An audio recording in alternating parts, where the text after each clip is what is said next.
ہم KPK میں جب بھی بارشیں ہوتی ہے اس کے بعد جو ہے پانی کا بہاؤ جو ہے سیلابی شکل اختیار کر لیتا ہے، پانی کے بہاؤ میں بہت زیادہ اضافہ ہو جاتا ہے، اور ہمارے اسپیشلی جتنے بھی سٹیزن آف KPK ہیں اور لوکل لوگ جو ہیں ہوتے ہیں سیلاب کی صورت میں باہر نکلتے ہیں، روڈوں کے کنارے پر کھڑے ہوتے ہیں، اور جب بھی سیلاب کم ہوتا ہے تو اس ٹائم پہ یہ جو لکڑیاں آپ لوگ دیکھ رہے ہیں اس کے پیچھے جاتے ہیں، جس کی وجہ سے سیلاب کے زد میں آ جاتے ہیں اور قیمتی جانیں جو ہے وہ ضائع ہو جاتی ہیں۔ یہ ایک بنیادی وجہ ہے جو آج تک سوشل میڈیا پہ آپ لوگوں کو نہ کسی نے بتایا ہوگا اور نہ اس چیز کا کسی کو پتہ ہے۔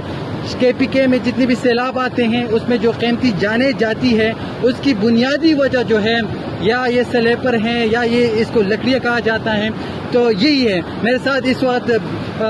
پولیس ڈپارٹمنٹ کے سب انسپکٹر بھی موجود ہیں، ان سے بھی بات کریں گے کہ ان لوگوں نے بشام تحصیل میں کیا کردار رہا، اسپیشلی کل سے جو بارش ہوئی اس کے بعد سیلاب کا خطرہ جو ہوتا وہ بہت زیادہ بڑھ گیا۔ بتائیے گا سب انسپکٹر صاحب کے جیسا کہ آپ کو پتہ ہے کہ کل سے طوفانی شدید قسم کی بارش سیلابی صورتحال پیدا ہوئی ہے۔ ہمارے ایریا میں جتنے بھی افسران بالا کا اسٹرکٹلی آرڈر ہے کہ جو مکانات ہیں روڈ سائڈ پہ فرنٹ سائڈ پہ جو نزدیک لگتے ہیں تو ان کو جلد از جلد خالی کروائے، مال مویشیوں کو لوگوں کو محفوظ مقام منتقل کرے۔ البتہ